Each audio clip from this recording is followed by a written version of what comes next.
Sveiciens visiem no premiumotiks.lv. Paldies, ka tu skaties mūsu video un arī iegādājies no mums preces medībām. Tas mums palīdz veidot labu saturu un, protams, tev ir vieglāk un ātrāk izvēlēties sev piemērotāko nakts redzamības optiku. Šodien salīdzināsim divas iekārtas no HIK Mikro ražotāja. Teikšu tā, tas ir viens no maniem favorītiem, ko izvēlēties tieši digitālo tēmekļu segmentā. Tātad mums šodien rokās ir nonācis Alpex Pro jaunais modelis. Man liekas, Latvijā vēl neviens ar viņu nav medījis. Un HIK Mikro kompaktais Light sērijas Alpex modelītis. Centīsimies atbildēt uz jautājumu, kurš tad būtu piemērotāks tieši tavām medībām.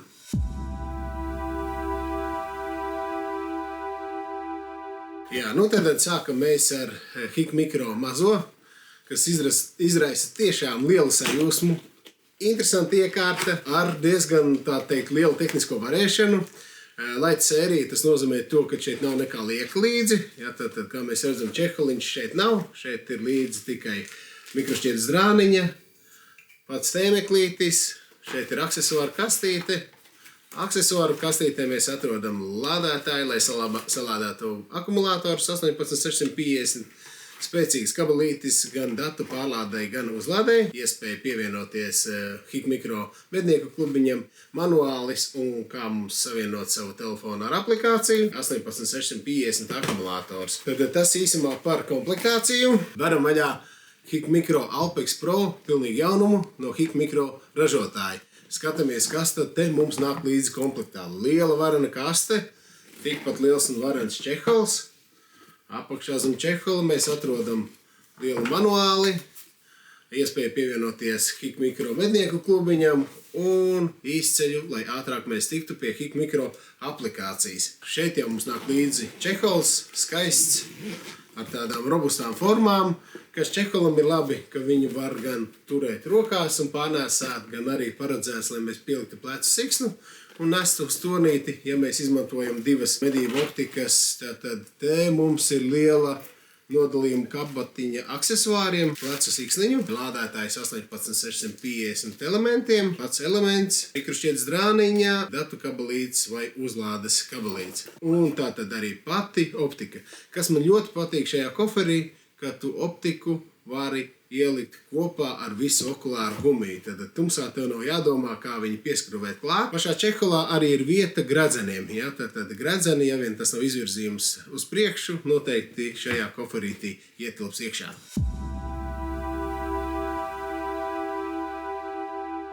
Nu ko, tad mūsu priekšā ir abi divi produkti no HIK Mikro, un tas lielākais jautājums, kuru tad izvēlēties un kāds kādām medībām ir vairāk piemērots. Jāsaka tā, ka pēc sajūtām uzreiz turot rokā mazo tēmeklīti, tu jūt, cik viņš ir ļoti viegls. Viņš patiešām ir ļoti viegls, atgādina, man liekas, viena otra platleņķa optika ir smagāka nekā šī, pie kam šeit ir gan iebūvētais akumulators, gan rezerves maināmais.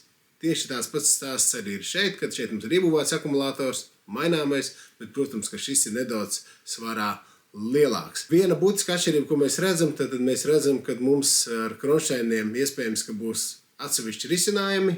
Te es varu paņemt Rainera palīdzīgā roka, padod mums fizisku piemēru, kā tad tas mums varētu izpausties dabā. Nu, tad, ja mēs ņemam šo te jauno Alpex Pro modeli, tad es varu garantēt, ka jums ar taisniem gredzeniem viņš noteikti derēs. Ja redzam, fokus attālums būs kaut kur ap 9-8 cm Schmidt-Benderam, okulāru gumiju šeit pat, tad mēs varam redzēt to, ka liekot taisnos gredzenus, mums nevajag nekādu iznesumu, liekam mēs gan uz AR15 šasijām, gan uz klasisko medību ieroci, mēs tiekam galā ar kronšķainiem. Savukārt šim mazajam jāsaprot ir tas, ka ļoti iespējams, ka mums vajadzīgs iznesums. Ja, tad, ja mēs tā pieliekam, šitā cerams, ka var redzēt, ja, tad fokus attālums būs šeit, tad mēs redzam, kur mums pirmais gredzens paliek. Tas nozīmē, ka te mums iespējams būs vairāk jātērē naudas, līdzekļu un izdevumus, lai mēs varētu iznesumu dabūt atpakaļ uz aci. Tas ir tāda viena būtiskā lieta par kronšķainu risinājumiem. Tāpat arī, protams, kad jāsaprot, ka šiem diviem produktiem atšķirsies veikspēja, pirmkārtām gan objektīva izmēra dēļ, gan sensoru izmēru dēļ, kas, protams, lielākajam Alpex Pro modelim ir daudz veiksmīgāka. Pārējais viss stāsts ir diezgan līdzīgs. jaunāku modeli, protams, ir kaut kāda atjautīgāka risinājuma varbūt vadībā, bet šeit arī ir ļoti vienkārši saprotams. Tad mēs šeit ieslēdzam ierīci, šeit mēs izmēram attālumu, šeit mēs veidojam video ierakstus, šeit mēs ieejam izvēlē un ar šo te mēs mainam gan izvēlē ieejot un mainot vienumus, gan arī tāpatām pietuvinot. Savukārt Alpex Pro modelim tad viena forša lieta, kas man ļoti patīk, un Rainerim, man liekas, arī ļoti patīk. Zoomiņš ir šeit, un tas ļoti atgādina, teiksim, tāpatām, kā ja mēs paskatām tieši šo Schmidt Benderu, te mēs varam mainīt palielinājumu, tad šeit ir tieši tas pats stāsts. Ļoti saprotams pogas okulāru viršpusē, ieslēdzot, ierakstot, izmērot attālumu, un tad šeit mums ir izvēle, ja? Un pati galvenā lieta, kas man patīk, kad mums objektīva asums ir šeit. Ja, tad ar maziņo mums jāsaprot ir tas, ka mums būs jāsniedzās, būs jāgriež šis te objektīva asuma gradzens, un tad rūks mums būs priekšā attālu mērītājiem, jo mums ieslēdz skanēšanas režīmā, tad tas varētu patraucēt. Tad šeit ir ļoti skaisti atrisināts ar lielu vadības kloķīti, ritentiņu, grozāmo. Tāpatām kā līdzīgi Schmidt Benderam tas tiek risināts, teiksim, paralakses jautājums. Ja? Būtībā tā doma ir tieši tāda pati, lai mums vienmēr attēls un precīzs trāpījums ir. Pārsteidzoši ir tas, ka mazajam šim te ir tikpat labs ekrāns kā šim lielajam, tātad Full HD izšķirtspēja 1920 uz 1080. Bet labi. Tas ir par korpusiem, par to, kā viņš izskatās, kas mums ir komplektā līdzi, bet pats galvenais, kā mēs ar viņiem redzam dabā un kuru tad īsti izvēlēties.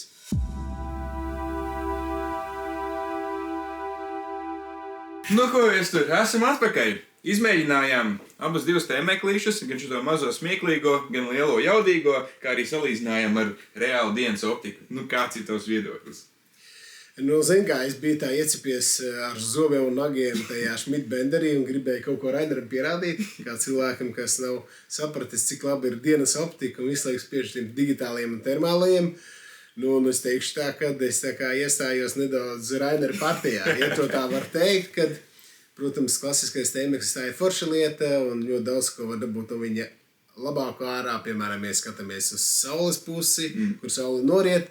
Bet tā, ka mēs sākam runāt par gaismas spēju, par to, ko mēs redzam krēslas tumsā un ka paliek tiešām reāli tumšs, tad jāsaka, ka digitālie ir soli priekšā. Man liekas, ka tā jauniešu ēra vai digitālā ēra sāk pārņemt. Bet man viens arguments šim, ja tu negribi vienu lietot sarkano punktu, bateriju vispār nevajag. Taisnība, jā. Šeit kā beidzās elektrība, tā beidzās medības. Jā, taisnība. Bet atkal tu vari paņemt 10 akumulātorus līdzi un visu gadu sēdēt turnī. Jā, bet ja vien uznāk pikstunda, jāizdzīvo mežā. Ja? Ok, tad tas ir cits stāsts. Un saules panelis nevar saules enerģiju sakrāt, tad tas ir tāda lieta. Jā. Bet vai mūsdienās tas ir iespējams visiem telefoni? Kā meždienas saka, ja tev ir izlādējies telefons, tas ir tāpat kā tev nav munīcijas mājās, jo nevar norakstīt medijiem. Vai tu vari šobrīd par medīt, ja tev izlādējies telefons? Tu nevar norakstīt. Nē, nevar. Jā. Alternatīvi vienmēr pastāv. Tu nomedī, aizies mašīnu pasēdi, uzlādēji un ej noraksti. Samērīgā laikā, lai meža dienesta inspektoram nešķiet domas, ka kaut kas te nav gluži tīrs. Bet, tā kā tāda ir. Es vienkārši tā aizdomājos to, ka interesanti sanāk, ka realitātē, ja tev nav elektrības, tad tu nevar medībās aiziet. Jā, tā sanāk. Jā.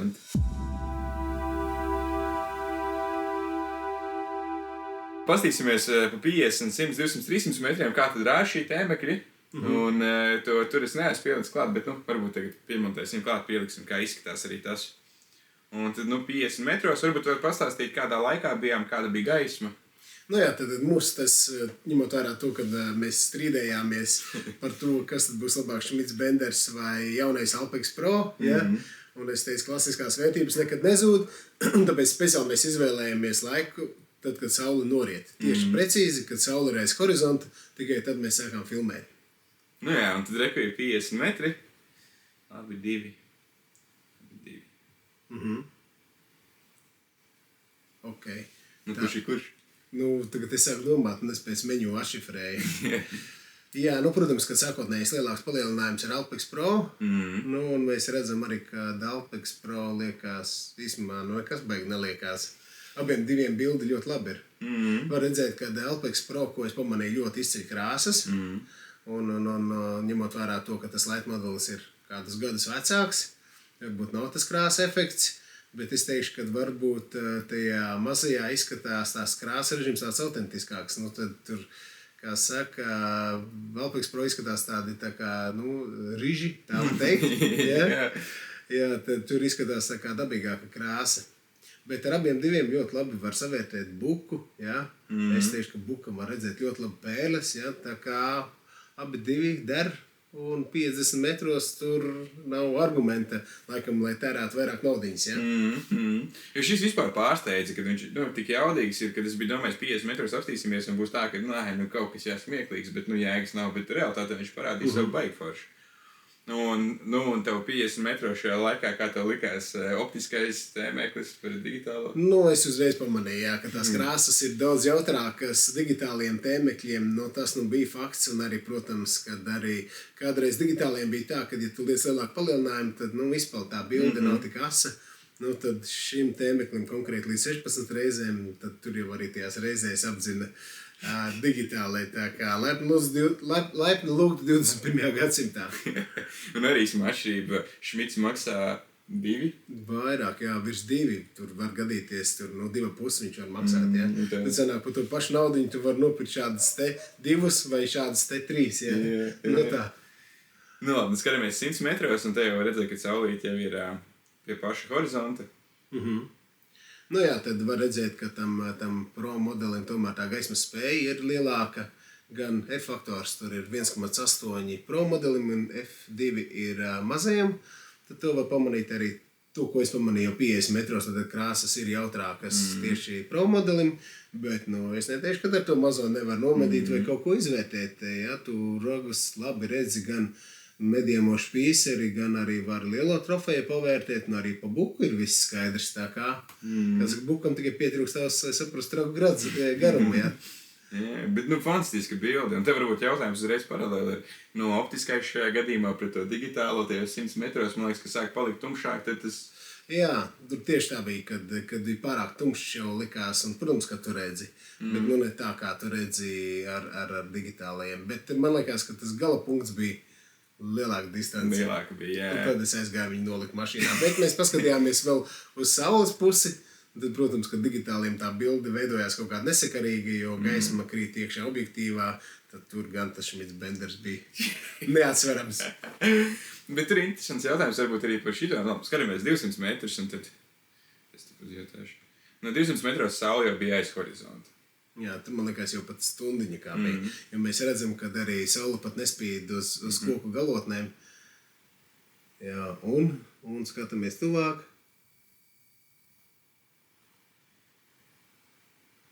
Skatāmies tuvāk. Tas mazais īstenībā sev arī joprojām, ne? Jā. Tagad tā baigi pat nevar pateikt, ka ir gaišāka bilde LPX Pro, pilnīgi noteikti.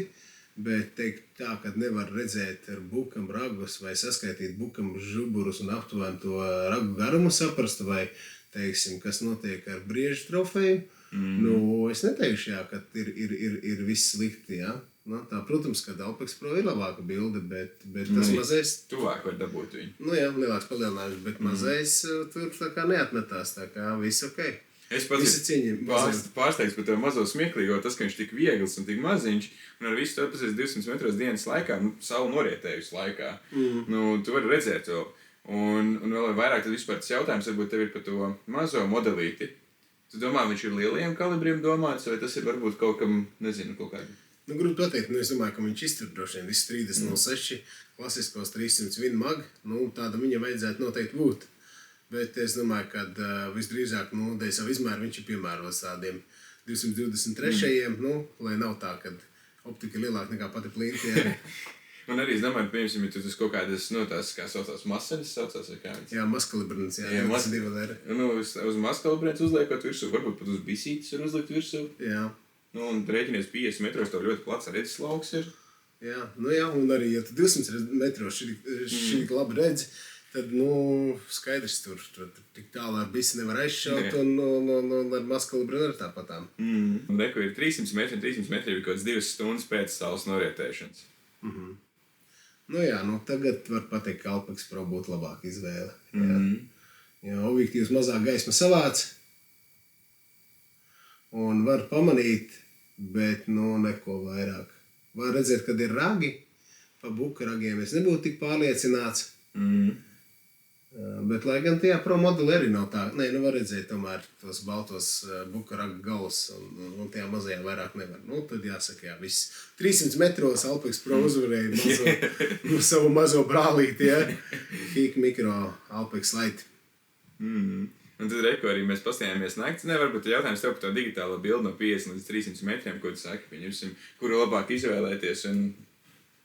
300 metros parādīja, kad ir labāks, protams, Pro modelis, arī 200 metros es teiktu, kad ir labāks, ja? Bet, ej tu aizšauj tik tālu. 200 metros, kurš var no štoka trāpīt normāli?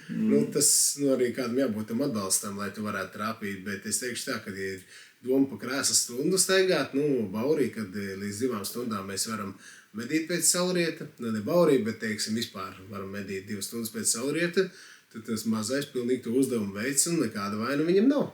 Ja?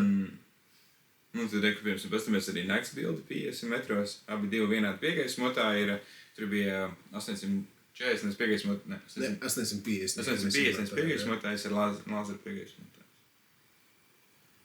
Jā, ar mazo pilnīgi viss ir skaidrs. Protams, kad ja mēs izmantojam 940, tad mazais droši vien, kad ļoti ātrāk atnestos, bet 50 metros ir brīnišķīgi bildi. Ja viņi tiešām liek uz mazo kalibru vai liek uz bisi, kur tas medības amplitūdas ir 50 metri, varbūt 75, nepārsniedzot 100, tad tas mazais ir ļoti labi izvēle. Bet man, protams, tam Alpexam pasties, cik ļoti dzidri tā bildi ir tajos 50 metros no salīdzinājumā. Jā, tad tur izskatās, ka pēles var redzēt, kā saka, reliefu ragiem. Un tad arī ir 100 metros.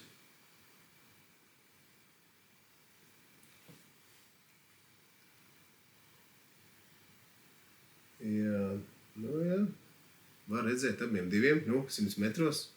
Saku, ja šo tā kā to mērķaudatoriju skatās jauniem medniekiem vai tie, kas medī ar bisi vai maziem kalibriem, pilnīgi mierīgi. Gan dienā, gan naktī līdz 100 metriem ar viņu var medīt un viss ir labi. Tad arī 200 metri. 200 metros tik vajadzētu būt atšķirībai. Bet mēs bijām paši pārsteigti. Jā, arī 200 metros redz. Jā. Tas mazais ir monstrs. Tā. Jā, bet arī jāsaprot ir tas, ka mēs izvēlējāmies lāzeru piegaismotāju 850.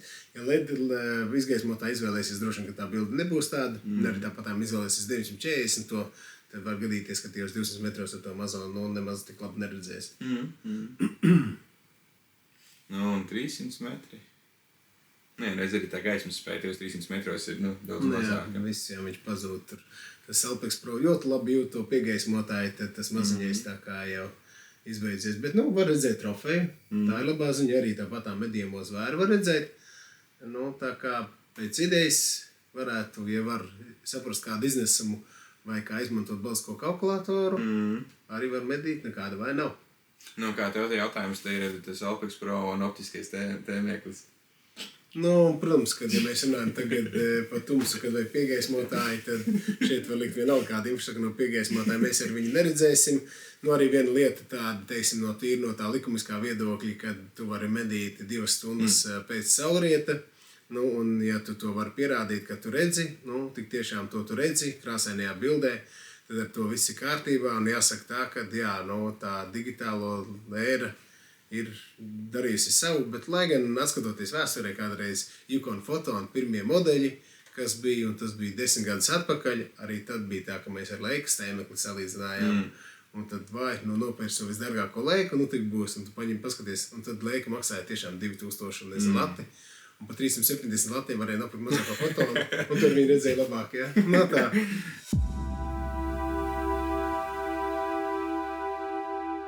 Jautājums, tad tā izvēle varbūt no šiem 3 variantiem, kāds būtu varbūt tavs tas verdikts par to visu? Tas maziņais ļoti pārsteidz vienkārši ar to, ka viņš ir tik mazs un niecīgs, viņš tik ļoti labi rāda. Pēc nākamais jautājums ir par cenu. Jo patiesībā cenas starpība ir 250 eiro. Šis ir 800 eiro, šitais 1050 eiro. Un es teikšu, ka reizēm varbūt ir vērts piemaksāt tos 250 eiro un paņemt tiešām vislabāko. Tu redzēsi labāk, un viņam arī man ļoti patīk tas sānu fokusētājs. Ja? Un tas ir visbeidzot arī jauns modelis, un arī tas palielinājums ir ļoti forši šeit izvietots. Un droši vien, ja man uzdot jautājumu, es droši vien kinēroskopos pielikt tos 250 eiro, bet, protams, tādā gadījumā, ja pērk tikai no Premium Optics.lv. un tā. Bet šim ir versija bez attāla mērītāja. Un sanāk, viņš ir 200 eiro lētāks, tad viņš nostājas kaut kur uz 600 eiro. Un tad jau gan viņš ir interesants, jo patiesībā viņiem abiem diviem jāpērk klāt ir piegaismotājs un kronšteini. Tad varētu būt, ka šis izmaksā 2 reizes lētāk. Un tad visbeidzot jautājums, uz kādu ieroci mēs liekam. Ja mēs liekam uz mazo kalibru 22 LR un teiksim, visi 12, 16 kalibru, kur ir skaidrs, ka tā medīšanas notiek 50 metros, varbūt 75 metros, tad šitais ir absolūti normāls arguments un arī varbūt bez attālu mērītāja.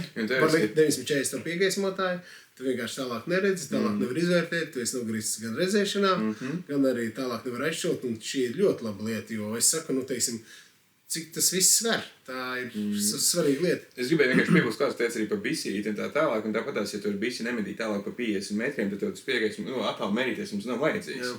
Un tas vēl tev iedod lieku svaru, lieku summu klāt, un reiķinies noņem pa 200 eiro nost, uz maskalibru ieroča, uz bisītes. Jā, un arī tas, ka tas izmērs izskatās ļoti amizanti, kad uzliek uz maziem kalibriem pārlaužamajām, varbūt viensstobrenēm nenormāli liela optika, tad liekas, kaut kas nav ritīgi. Tad ir tā kā, nezinu, tur trīsritenītim uzliek, nezinu, papildu ritenīši, kas ir bērniem pieliek klāt lielos ritenīšus, tad kaut kas nelīmējās kopā. Tādā ziņā, jā, bet arī pārsteidzoši ir tas, ka viņš labi rāda. Tas gan ir, jo likās, ka par tādu tā kā varbūt budžeta un nelielo likās, ka viņš tiešām 2 reizes maz sliktāk rādīs, bet viņš ļoti ilgi turās līdzi. Gan dienas laikā es teiktu līdz 100 metriem stabili un pat teiktu tuvu 200 metriem. Un arī naktī tieši tāpatām pievienot piegaismotāju. Tā kā, šitais mans jaunatklājums. Šo testu mēs ļoti gaidījām, pielikām šo klāt, un šis bija, kā saka, vakars bija diezgan jautrs, kad skaties, wow, kā tas maziņas rāda, ja? Tā. Tā kā, ja tev ir jautājums, kuru no šiem izvēlēties, vai palikt vēl pie optiskā tēmēkļa, varbūt ir laiks pienācis apsvērt digitālo tēmēkli, varbūt tev pietiek ar pašu mazāku uzlikt uz bisītes virsū, un vai viņš turēs atsitienu un tā tālāk. Šos visus jautājumus, ja grib noskaidrot, sazvanies ar mums, dabūsi atbildi daudz ātrāk un daudz vieglāk. Jā, un, protams, ja tu vēlies iegādāties digitālo tēmēkli, atceries, ka to viss ērtāk, ātrāk un patiekamāk var izdarīt pie Premium Optics.lv nekur citur. Un tas palīdzēs arī mums, atbalstīs mūs, lai mēs varētu veidot vēl šādus saturus un tad saprastu, kādas ir atšķirības šiem tēmēkiem un tad kurš būtu piemērotākais tev. Tā kā tā.